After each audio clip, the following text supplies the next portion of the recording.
And good morning, you all. Like I say, just want to thank you all for allowing me to come into your classroom this morning. Just a little bit about me. I rep G Hard. I went to undergrad here too, so it was nice to come back on campus for the first time in a while. I was here a little earlier, so I got some of you all's names just from listening, but I actually kind of want to know everybody. So if you don't mind, if you could just introduce yourself and some of the things you're interested in, if you don't mind. I know your name, so start with Spencer.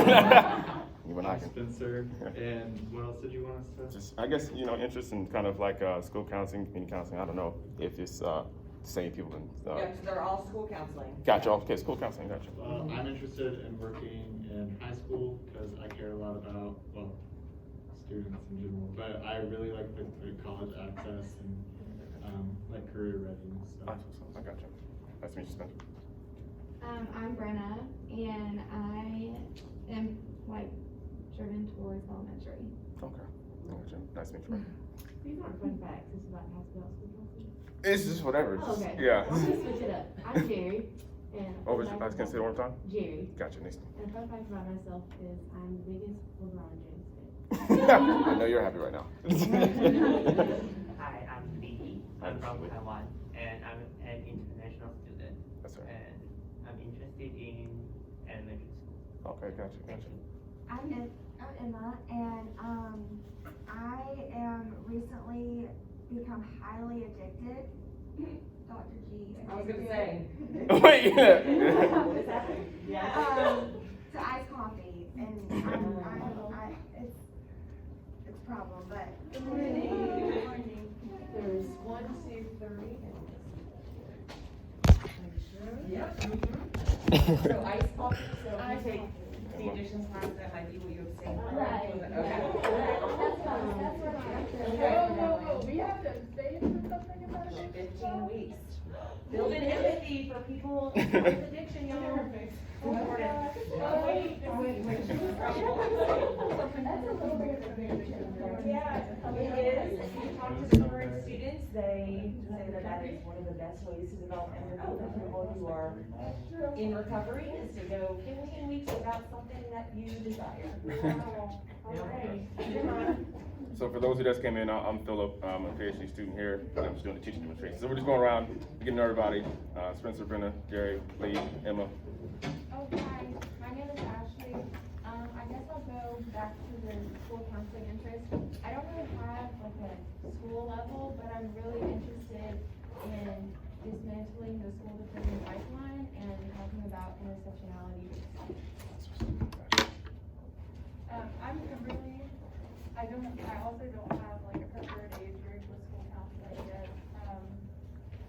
I am, depending on the season, addicted to different drinks as well. Mostly, right now it's apple cider. We apple cider until probably March, and then I'll switch back over to lemonade. I got you. That's what's up, yo. What were the questions? Just introduce yourself. That's cool. Okay, I'm Ricky. Yeah. Oh, well, I'll say a drink that I'm addicted to. Coca-Cola. But I'm trying to break that addiction. And the school level I'm interested in is high school, and I want to focus on mental health and suicide awareness. Hey, I'm Ashley. Let's see. Every time you say your name, it's a little odd because my boyfriend's name is Philip. What's up? Okay, every time. I am interested in middle school. I taught middle school for 2 years, and then high school for 2 years. But I want to do middle school, and I want to focus on expressive arts and African American adolescent girls as a way to express and develop good emotions and all that cute stuff. Gotcha. I'm Kelsey. Oh, nice to I'm meet also interested in middle school. I like the idea of helping them from the transition between elementary and high school. I gotcha. But I also am really passionate about anxiety and mindfulness. Gotcha. So I'd love to maybe incorporate animal assisted therapy into my work eventually. That's what's up. Where do you want to go first? I'm Akila. I want to work in high school, specifically a Title I high school, because I'm very interested in working with low-income students and from, you know, those type of backgrounds. Gotcha. Nice to meet you. I'm Jack. I don't really have a specific grade. I'm open to everything. That's what's up. I got you. And I don't know if anybody's on Zoom or not. Is there a Zoom group for Asia? There should be, yes. Is there anyone on there? There should be one person joining us on Zoom. There's only one, I only see one participant, and it was, yeah, you. Is it on BLT? I will send your, okay, yeah. I'll email Anyway. it right now. So so Dr. G was telling me that you'll have some assignments coming up with some theory. So I know when I was in you all's position, I know reviewing was a big deal for me. So how I wanted to start off, sure.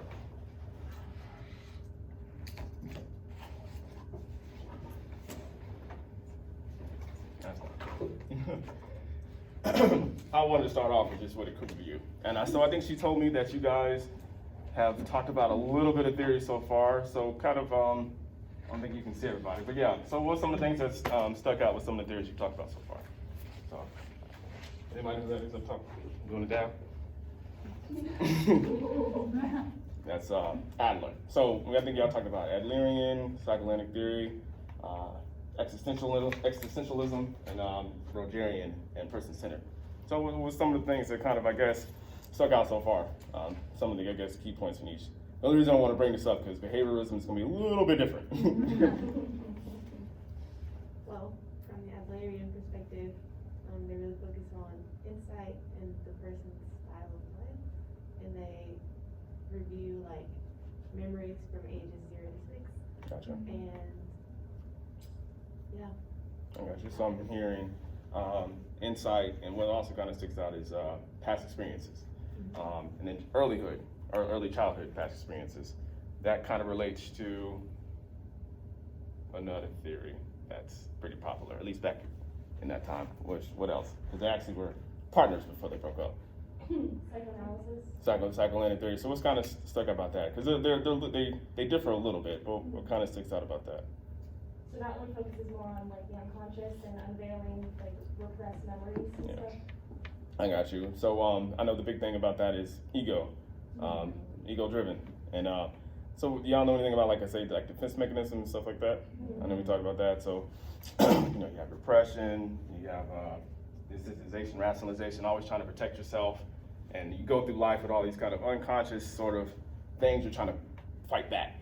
And so that's a little bit different from existentialism. In what ways? Existentialism is very depressing. Oh, so talk to me more about that. It focuses on basically like death, and they think that anxiety is a good thing, and it's like it's helping you to deal with the things you don't want to deal with, like isolation. Somebody help me because my brain. What'd you say? Meaninglessness. Yeah. But I actually view that much, like, to me, it seems very, like, hopeful, because you are in charge of your entire life. That's true. You make your own choices, you can choose how to react to all these different situations that happen, so. That's what's up. So that's a key. You'll see there's subtle subtleties with this. So I know you're familiar with determinism. Everybody heard that term before? Determinism, deterministic. So psychoanalytic and Adlerian are sort of deterministic things. Some things are predetermined, like you can't control certain things. So existentialism and Rogerian are a little bit humanistic. So humans have what we call free will. You have the power to kind of do certain things. So behavioralism kind of falls a little bit closer to deterministic, and we'll get into that a little bit. So is there anything else we want to review before we move on? Everything we're good? Yeah. So yeah, what about Rogerian? What about person-centered? What's I guess one of the big concepts about that one? Let's see if I can hear it. You're trying to reach congruence with who you think you are. Gotcha. And, who you actually are. Okay, got you. Like I say, you have ideal self, your actual self, and there needs to be some congruency with that. Incongruency causes issues. So how do as a Rogerian, as my professor would say, as a Rogerian, how would you go about that? It's one of the major techniques that's a little bit different from all these. It's a lot of client guided. A lot of the earlier theories are focused on the therapist or the counselor as a catalyst to change. But with Rogers, he did person centered, so the client guided the session and was able to determine where they went. So I want to go That ahead. relationship is what's very important. Good stuff, And yeah. even Good though stuff, that Kim. person's leaving, beyond what that relationship is, all of that being there and being present and Okay. like fully in that relationship. The genuineness, empathy, sorry. Whoever was talking.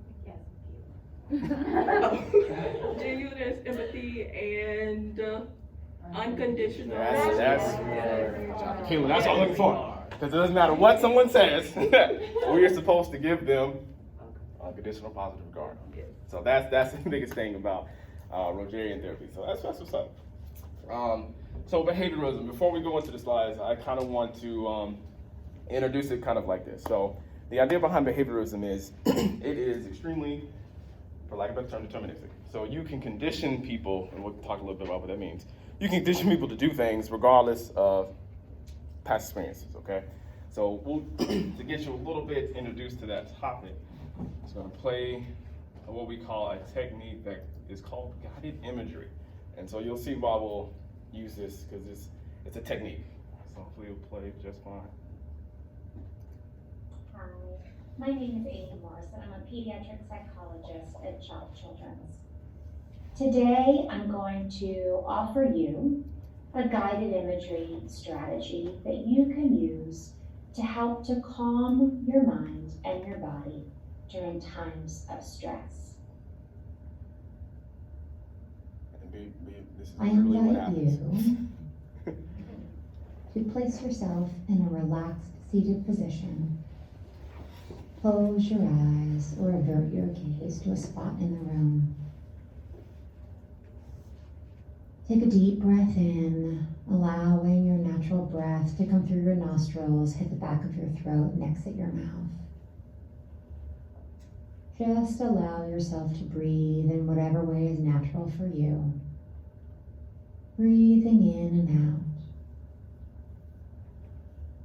Noticing the change in temperature of your breath as it enters your nose, hits the back of your throat, and exhales.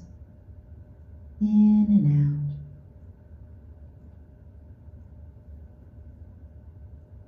out. I invite you to look and imagine in the distance a wooden pathway with a sandy beach up ahead. You begin to take steps towards the sandy beach, beginning to feel the cool, powdery sand underneath your feet. The smell of salt water begins to fill your nose and lungs, and you feel the warm air of the sun hit the top of your head. You walk ahead and notice in the distance a towel. You might choose to sit down and gaze out into the horizon, noticing how the sun glistens on the top of the water. Beautiful blue and aqua. And you hear the rush of the waves as they crash on the shore and then recede back out to sea. You allow yourself to look far off into the horizon, imagining what's off in the distance, enjoying the sparkle of the sun on the beautiful water, feeling a cool breeze, and the warmth of the sun against the top of your head and shoulders. You begin to feel more and more relaxed, more at peace. And taking a deep breath in and exhaling. Feeling the sand between your toes. It's soft, soothing. And with another deep breath in, you begin to stand up, taking one last look at the water, the sparkling of the sun as it glitters glistens on the top of it. And as you turn, you see a seagull flying ahead. You're feeling more refreshed, more alert, and more at peace. And as you make your way off the beach and towards the wooden path, remember that this place is always here for you. A place to rejuvenate, a place to relax, and a place to restore.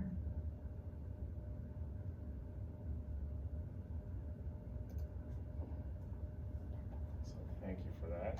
So let's kind of unpack that a little bit. So kind of what's going through your mind when you hear somebody just go over and over for about 5 minutes about taking you to a different place kind of imaginarily? Well, I guess physiologically, what was kind of going on? I have a hard time staying there. Like, I feel like I was like at the beach, and then I started drifting off to like other things in my life, and I went back to the beach, and I drifted off again. I got you. It's kind of hard for me to like just stay there the whole time. Got you. Okay. Anything else? Well, the idea is to like calm you down and like get you to stay present. But like Jerry, I had trouble staying in the present as well. Like, I don't know if it's because we have a crap ton of stuff to do or what. But Okay. Anybody else? I guess. I think the image made it easier to be present there, but then, like Jerry and Kimberly, I'm like, my shoes are wet. I'm like, it's like you feel the sand between your toes. No, I don't. My socks are wet. So I was having a hard time, like when she would say certain things, if that didn't meet my reality currently, it was like, no, it's not. Okay. Okay. So I hear a little the consensus. Sometimes, like maybe for a couple seconds, I'm in that place, but then reality is still upon me, so I'm not always in that place. Yeah. So towards the end, anything stuck out to what she said at the end? You can always come back to it. You always come back to this place. So I guess the thing is that once we get into scenarios a little bit, is that as you were saying, this is something you practice. Believe it or not, behaviorism is something you do kind of do over and over and over again, and which we'll see. So the thing is that the more you do it, the more accustomed you get to kind of that calming sort of sensation. But let me ask, like heartbeat, sort of like breathing. What was that reaction for you guys? Jack? I mean, I kind of remembering doing these exercises before and then not doing them in a mask. It's a lot more distracting because I'm like, oh, I can smell the coffee on my breath. It's not very relaxing. So it's like doing it with a mask is a little more challenging. Yeah, I did think about that. I got you. Anybody else? See, for me, I more so was focusing on my breathing and not really on what she was saying. Because if I knew if I focused on my breathing, then I would stay in the moment. Okay, gotcha. Because I did find my mind was kind of drifting a little, but then I would like focus on taking a deep breath, breathing in, breathing out, but that's something I practiced already. Okay, I got you. So I think maybe I was already familiar with it. Yeah. So deep breathing is also another technique. So when we go into that, you don't want me to pry. So what's some of the things that kind of accompanies when you deep breathe? Kind of psychological. Like what kind of comes with that? So I don't know quite exactly what you mean. But, Oh, well, I guess sort of like I guess if the reaction, does it calm you down? Does it kind of give you reassurance, stuff like that? Yes. Okay. I deal with anxiety. So it does. It helps like slow down my heart rate. It kind of helps slow down my racing mind. I tried. I mean, it's just something that's easily done where like no one really knows that I'm doing it, but like it helps calm me down. But I find it very helpful. Okay. Gotcha. Anybody else? Any any other reactions to? Oh, yes, ma'am. Like it does slow me down, like as a whole. So then when I come back, it's like, well, I have to readjust. And then sometimes, honestly, it puts me to sleep. Like deep breathing doesn't put me to sleep, but then with the scenarios and then the way that like they talk, and it's like deep breath. I'm like, okay, now I'm going to sleep, which I guess is calming, but. I got you. Okay. So I know you'll have some case conceptualizations. We all do. We have to kind of get prepared to deal with real world issues. So can everybody see this? It's not too. Anyway, so I apologize for putting this community example. I didn't know what I was dealing with, but you may have a parent or some kid that deals with this. But the thing is that we're gonna bring these scenarios in, and hopefully when we go through, we'll be able to answer them. But so take a second to kind of see what's going on, and I guess generally think about how you would go about it. Did you read that out loud? I'll read it out, yes ma'am. So, my bad, okay. So it says, one scenario is Rosie has been late to class 4 times in 2 weeks. Rosie, what are you doing? So when you spoke to her about it, you were finally able to tell that it was because she spent too long in the bathroom combing her hair before class.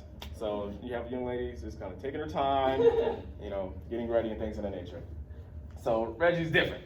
So it says Reggie is someone who struggles behind the wheel. Not struggles driving, but just struggles with controlling himself.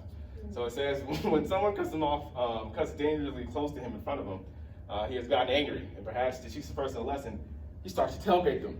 And if you don't know what tailgating is, it's when you ride up real close behind somebody. And so after that, he passes them, he gets eye contact, and he gets very angry gestures. You can imagine what those are when he passes them. So sometimes motorists in the passing lane match the speed of the cars adjacent to the lane. That's what we call, I forgot what it's called. So like imagine if it's a 2-lane highway, the people are going slow, and Reggie's behind them, and it just infuriates him. So Reggie starts cursing. He responds by flashing his light and honking his horn, also while tailgating. So this is something that Reggie deals with, and he's coming to you to help him because it's court order. But those are just some scenarios. So we'll hopefully have some answers, and we'll talk about them a little bit later when we get on. This thing right here, response time. Anyway, so why I have this is talking about the Zydeco shift is that one of the big things that kind of stood out about, so previous, like you say, so you have psychoanalytic theory that came around in like maybe 1910s, early 1900s, right? So that was all dealing with sort of past experiences, unconscious mind, childhood. I know Adlerian was all big on birth order too. So you had all these past experiences sort of making a, having an impact with you going forward, okay? Sort of like unconscious stuff and past experiences, okay? So that changed when you start talking about behavior. Because one of the big things about behavior therapy is that we only really are focusing on what we can observe. So can you really observe the iceberg ego in your head, your id? It's hard to conceptualize that. I mean, you can maybe talk about it, but that's not necessarily what we're trying to kind of work in behaviorism thought, okay? So we're just really focusing on directly what is observable, current determinants to behavior. So say, if you want somebody to do something, what are the impediments to them doing that? So we would work to kind of alleviate those determinants to get the behavior we're looking for, okay? So, and also, we're learning experiences promote change. So the thing is that once we continue to condition ourselves in something, and I'm using conditioning, I haven't really explained it, but once you become accustomed to doing something over and over again, that's how we're looking for those behaviors, okay? Has anybody ever heard of these guys before, B.F. Skinner, Watson? So tell me what, go ahead. Okay. Okay, well, B.F. Skinner, I know, Bandura was the Bobo doll guy. So, can't remember Watson, and then Skinner, he's the one who, I think was, I get him confused. Was he the one that, was it rats or cats? It was rats. Was it rats? It was rats. If he was So like he's the one that the tapper, so like they got a treat. They all deal with, But He did that too. Watson's the guy who scared the kid. Yeah. Like scared him to death and everything. So we're gonna go with the rats, but go ahead about Watson and the kid. Look, you're I tap out. we can come back to Skinner, but so explain Watson and Little Albert.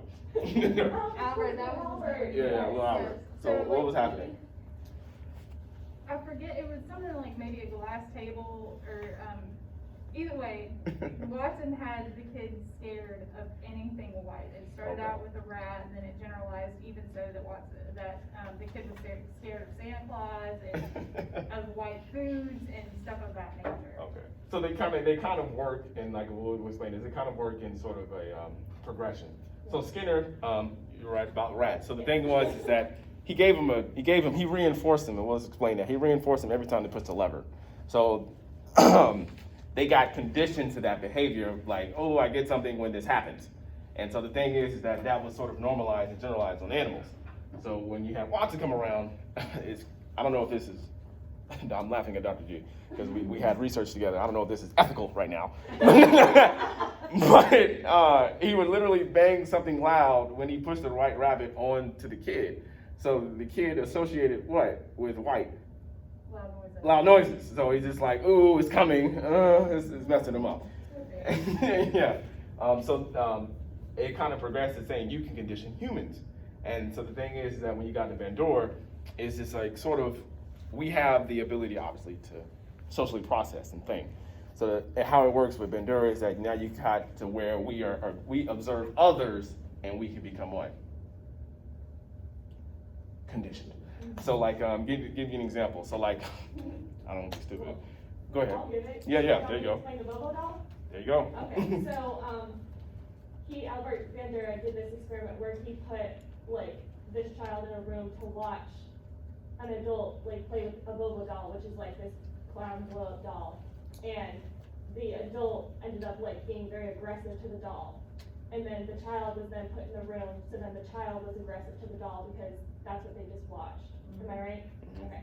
Got it. So that's generally, so we also learn by observing, okay? And so it's all related. So I guess, so what is you all's sort of take from that? Do y'all like, oh, it makes sense. You feel me? Like, it's very scientific. It's very sort of very, I guess, this is a very scientific approach. Not really worried about, I want to say like that, like thoughts and processes. We're not really worried about that. We're worried about, see the behavior, let's fix the behavior, things of that nature. So the objectives, we're just like to say, we're going to be working for helping relationships and counseling. These are from our K-Prep objectives. So we're just talking about theories and models of counseling, counseling characteristics of behaviors that influence the counseling process. So the thing is, if you have an issue with someone, sometimes it may be better to integrate different modalities in helping a different issue, okay? Not everything is going to work with one thing, potentially, anyway.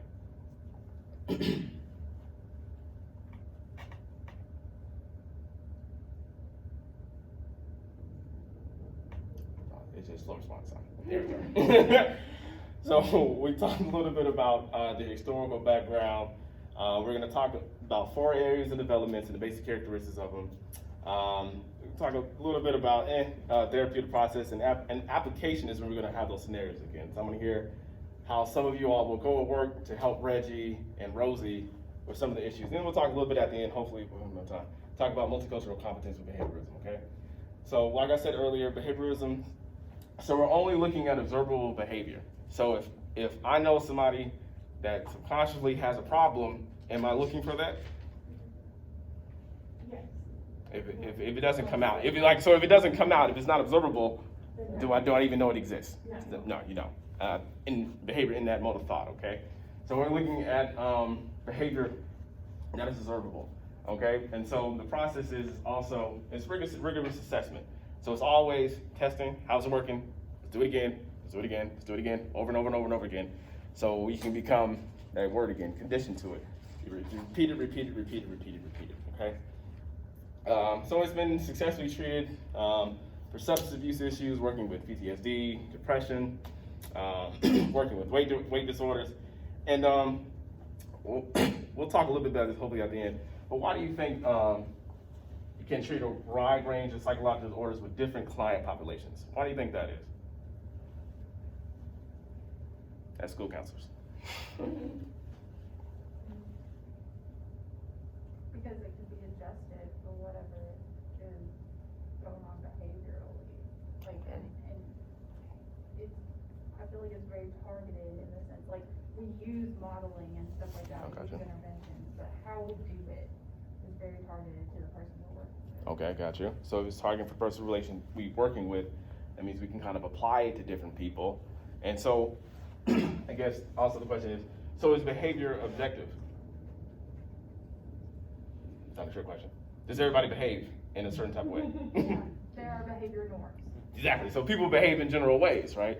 So when you're talking about behaviorism, you're only looking at the objective what? Behavior. I don't know who said that. So everyone has behavior. So it doesn't matter if you're 80, 90, like 9, you all have certain behaviors. So if that's what we're looking for, we can apply it to many different situations and things of that nature. It also can work a little bit different, but we'll talk about that when we get a little older. I mean, a little further into the presentation. It just takes time. Oh, was it anybody writing this stuff down? I apologize. You know, I went to school 10 years ago. Sometimes we wrote down stuff. So I didn't want my bad. We can pull it up on here. Yeah, I didn't want to. So these are the 4 areas of development with it. We're going to talk about classical conditioning a good bit. We're going to talk about operant conditioning. I'm just going to introduce social cognitive theory and cognitive behavior theory, but we're not necessarily going to go deep down into that right now. So, Pavlov. So we talked about Skinner, we talked about Watson. I don't know if y'all saw the Family Guy episode when we went back in time and did something to Pavlov. But, so does anyone know Ivan Pavlov? Great. I heard you too, Kim, but go ahead. Or Jerry. Anybody, just, yeah. Well, basically, he had, like, conditioned the dog to salivate at the sound of a bell. So it's like he would ring the bell, give the dog food, and then he would sell. Okay, maybe I haven't mixed up. But basically, yeah, at the end of it, it's like, he conditions it, like he gives him the food every time he rings the bell, so he'll salivate. And then at certain points, he takes the food away and just rings the bell, and they start to salivate because they expect the food to come. There you go. So the thing is that he created, so the thing is, the first start out is neutral. Like the dog doesn't respond to a bell, you know what I mean? Because they're not associated. So the thing is that through associating conditioning, you can get them to have the interpretation that every time this comes, I'm expecting something. So, not to pry too much, but have y'all feel like y'all been classically conditioned in doing certain things? Yes. Like what? The lunch bell. In high school, like when the lunch bell would ring, then you were like, okay, I'm hungry now. You feel me? Subconsciously, you don't even know. And what about anything else? Especially, I know I work in, not like that, but I work in the detention center. So a lot of things are very scheduled. Yeah, so, you know, oh Lord Jesus. So like, they get lunches and meals, talking about, Ricky was saying they get meals at a certain time. So when they're supposed to get 3s and 9s, so those are snacks. So when 3:15 comes and they don't have their snack, what are they doing? Tripping. Because they're conditioned to getting this at a certain time. So that's how that works. Anybody else has any kind of example of how classical conditioning works? Go ahead, Jeff. I work with horses, and so yeah. There's a big thing like even getting them on a trailer to move them, like even like smells and stuff. They know by the sound of it too. When you pull the trailer up, they're gonna have to get on. And so for some horses that can be a fighting point, and some it's like a lot easier. I got you. But especially around feed time, like as soon as they hear the first feed drop in the plastic bucket, all of them go nuts. Yeah. And so, like I say, they all kind of relatable because I know Skinner was talking about rats, but you can see it applies to horses, it applies to us. It's just something that it's, like I say, it's scientific. It's a scientific approach, okay? So that's classical conditioning. Let's talk about operant. And so you don't have to hear me. I wanted to, be a little, apply different things. Operant conditioning is a type of learning where the consequences of your behaviors shape your future behaviors.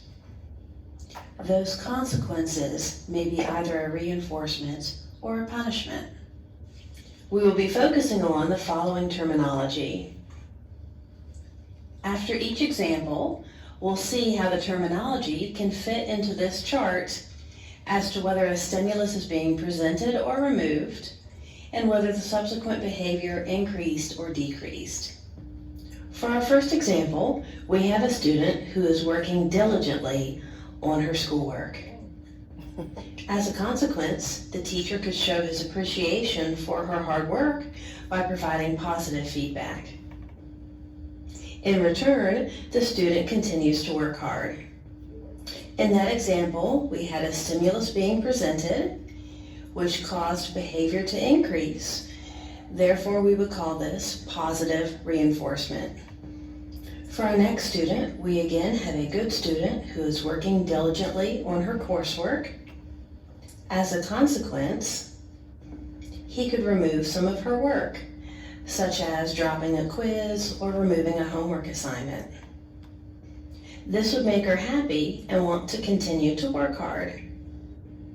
In this example, a stimulus was removed, that was the quiz or the homework assignment that was being removed, in order to cause the student's good behavior to increase, which would be negative reinforcement. For our third example, we have a student who has fallen asleep during class. As a consequence, the teacher may get upset and verbally scold the student to wake him up. The misbehavior of sleeping would then stop and the student would start to focus on classwork again. In this instance, a stimulus was being presented, the verbal scolding, in order for the misbehavior to decrease. So we would call this positive punishment. In our last example, we have a student who is using their cell phone during class. As a consequence for this misbehavior, the teacher could go over to the student's desk and confiscate the cell phone. The student's misbehavior would decrease and they could focus on their work again.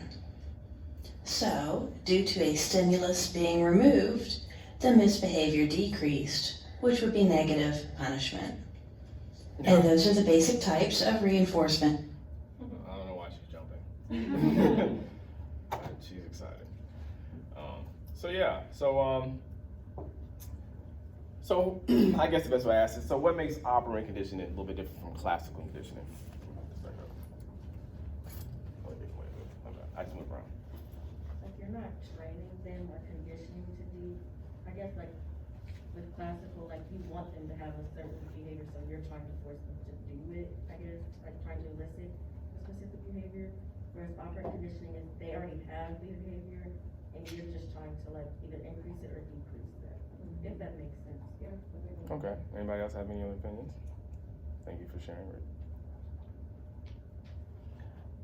Okay, so how do you all feel about positive reinforcement and negative reinforcement? Do you think it's a, go ahead.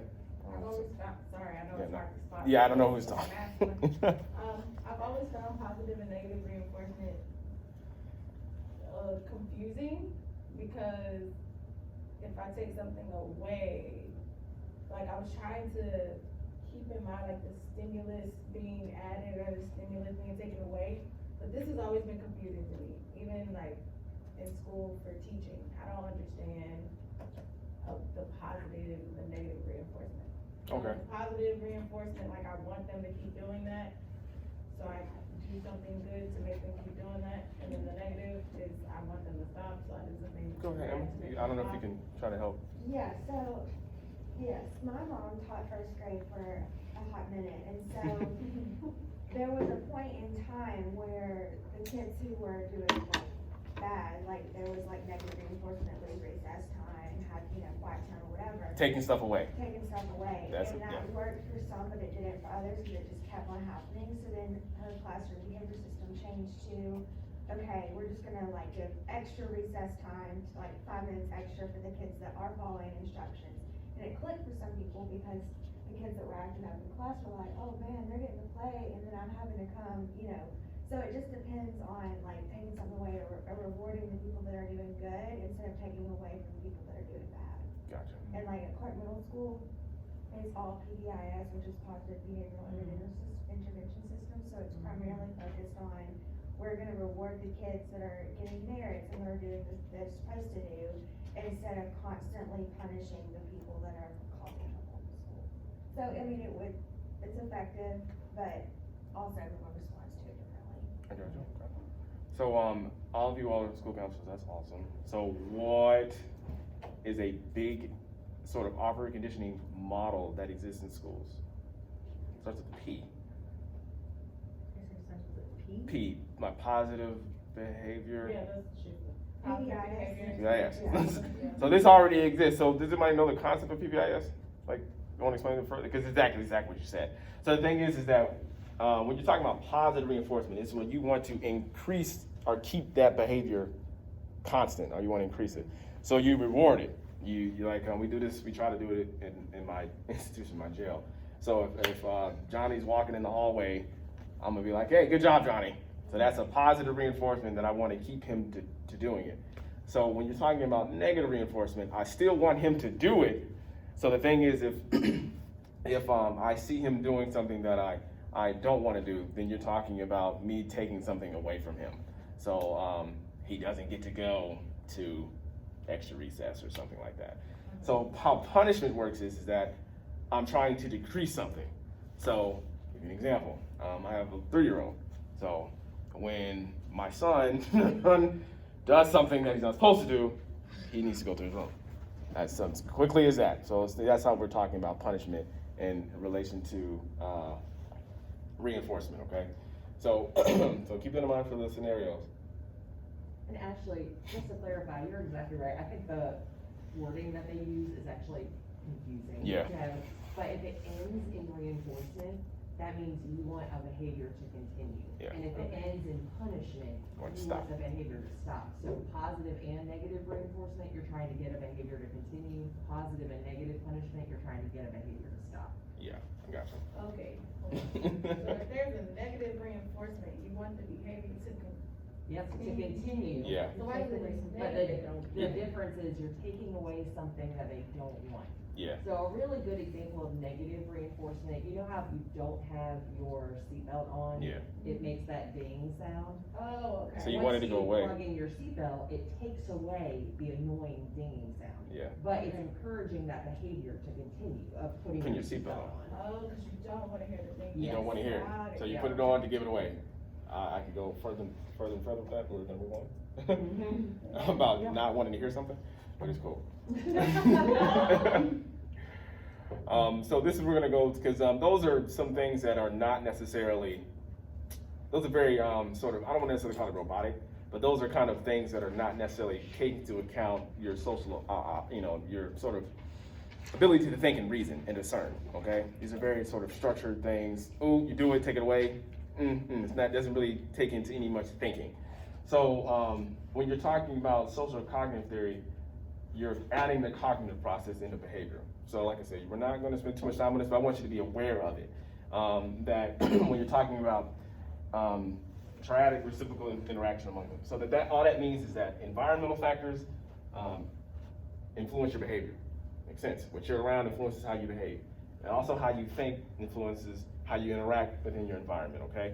So those are the, just those big things about it. So it says, people are capable.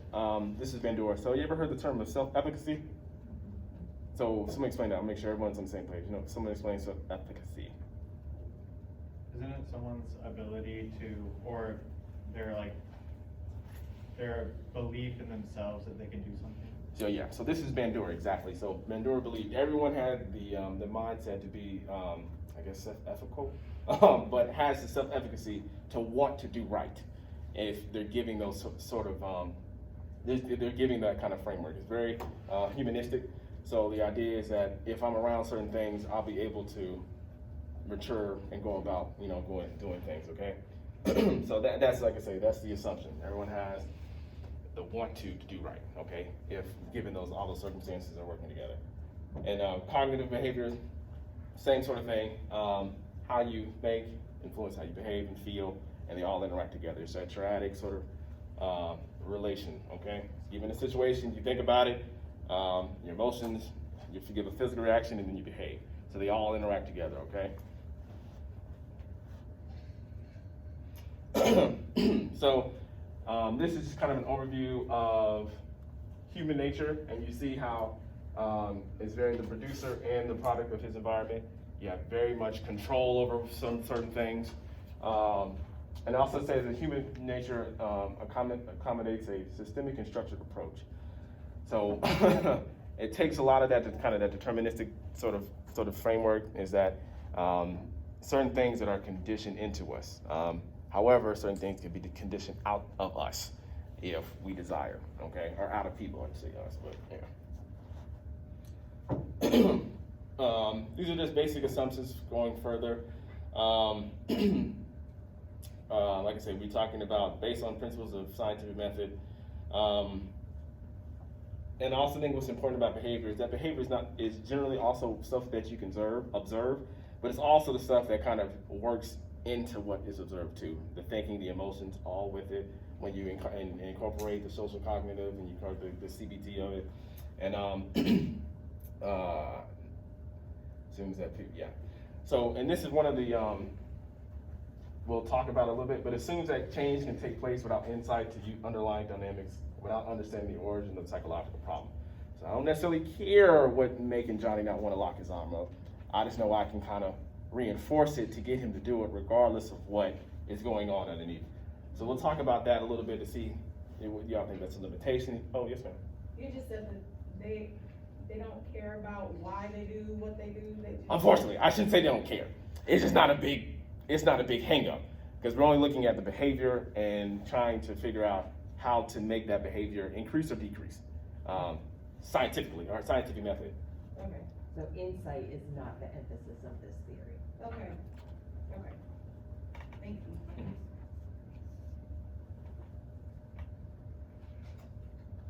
So the therapeutic process is a little bit, like I say, they're all kind of related. You want to have a good relationship with your client.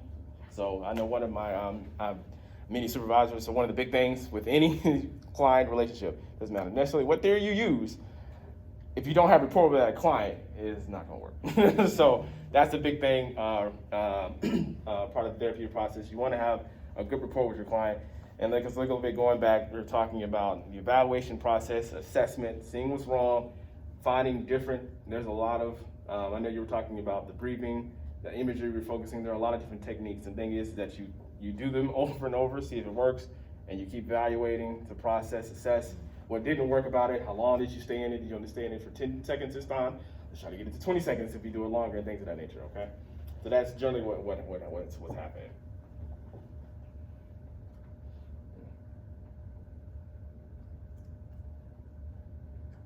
Philip, knowing that you have 10 to 15 minutes Yeah. left, you're welcome to spend that however you Okay, want. yeah. I'll fill in the gaps after you leave. I Because I got know you. you had scenarios and multiculturalism, so however you want to do it. I got you. So we're gonna hopefully spend the last sentence. So the goal is, like I say, just to increase personal choice and create conditions. And it's also, clients are active in it. You always want to kind of have that kind of activity or activeness from clients so they can feel sort of invested in what's going on. So we can go back to scenario. So we can spend a little time on this. So knowing what we know a little bit about PBIS, what we know about deep breathing and equilibrium, getting back to a safe space, does anybody want to take a crack about how they would kind of work with Rosie or Reggie if they came into your office? From a behaviorism perspective. Yes, Ashley. So with Reggie, I would probably, if I was a behaviorist, I would have him sit down, imagine himself driving, and somebody just cut him off. But instead of getting angry, like, breathe and think about like the worst case scenario as to why this person cut him off. Mm-hmm. So like if this person just cut him off, maybe they really have to pee. Or maybe their wife is in the hospital and they have to rush her to something, so that it's like building empathy and changing his mind of whatever, and then asking him how he felt about that. Okay. And doing that over and over. So I guess to try to like make him, I don't know. That's all I got. Cognitive refocusing, that's good. That's good. Yeah, that's all I got. Anybody else want to take a crack of how they would kind of go about it if these clients came to them? Oh, I'm sorry. This one. Well, for Rosie, I'd probably do some kind of positive reinforcement for the times when she's actually coming to class on time, and focus more on that. Maybe even like within all the classes, like make it more than just Rosie, like that be an overarching thing for the school, so that all students are encouraged to spend more time in the class. Yeah, so things like that. Anybody else want to have any other, ideas about? So that's an example of positive reinforcement. Every time she's on class, let me reward her. Any other opinions about that scenario? Anybody have anything else? Okay. So the last thing I guess we're gonna talk about is a little bit about those kind of the limitations, you can call them limitations, or multicultural competence. I'm trying to figure out which one comes first. Yeah, multicultural perspectives. So so behavioral counseling doesn't necessarily generally focus on experiencing that processing, what we call that cathartic release, something like getting off your chest, going through an emotional event and talking about it, and getting it out there and processing it through that. So it's specific to developing sort of problem solving sort of skills and conditioning in that way. Okay, so it's task oriented and it's objective. So how do you think that kind of relates to multiculturalism, social justice oriented mind frames? If I'm kind of really worried about objective behavior, do you think that would enhance social justice or limit it? I definitely think it would limit it because these behavior norms are usually based on like whiteness. So how does that play out when the student isn't, or the person in general isn't white, and you're basing what their norm should be off of something that maybe isn't the norm? Exactly, that's one issue. Go ahead, and you had your hand raised too. I was gonna say that. Okay. I think, I can kind of see both, where I agree with Ashley on it can be limiting because of the basis of what the norms behaviors are. I could also see it being beneficial, on the other hand, as far as, there being an emphasis on specific behaviors as well as developing problem solving skills. So because it's based on personal choice, if I want to respond in this certain way versus this way, it kind of falls more so on me versus like, well, this is how I think you should behave. Gotcha. Because I'm helping come up with the goals. Gotcha. So I could see it being limited, but I can also see it being freeing at the same time if the counselor is actually giving the client that choice. I gotcha. But I think there has to be a level of like, even though this isn't a part of this, there has to be that unconditional positive regard as well, so that there isn't that projection of what a norm is, like Ashley I said. gotcha. Okay. Yeah. So what about let me ask you this: do behavioralisms care about social context? So how does that tie into social justice? Well, I think you said that the okay. social cognitive theory took into I couldn't hear you. account Sorry. environmental factors. Okay. Kind of, or no? So, kind of, but as far as how you interact with them, so you may be sort of stunted in them, and so if I'm only really concerned about how you're interacting, and I'm not necessarily taking into account the injustice that surround your social context, then that can be a little injustice potentially. Okay. So that's just some of it. That's some of the things to think about. So it's like I said, the positive and negative to each theory. So the idea of being a counselor is you have that kind of intentionality to kind of work things differently. So there's positive and negatives to each thing. I think might be it. So do we have any questions or concerns as we kind of wrap up? Anything? Yes, sir. I was recently looking for a therapist, and a lot of them had CBT, and I think, so can you talk a little bit more about that? Like what that was like? Yeah, so, and we'll actually talk about that, Yeah. a little bit more in class today.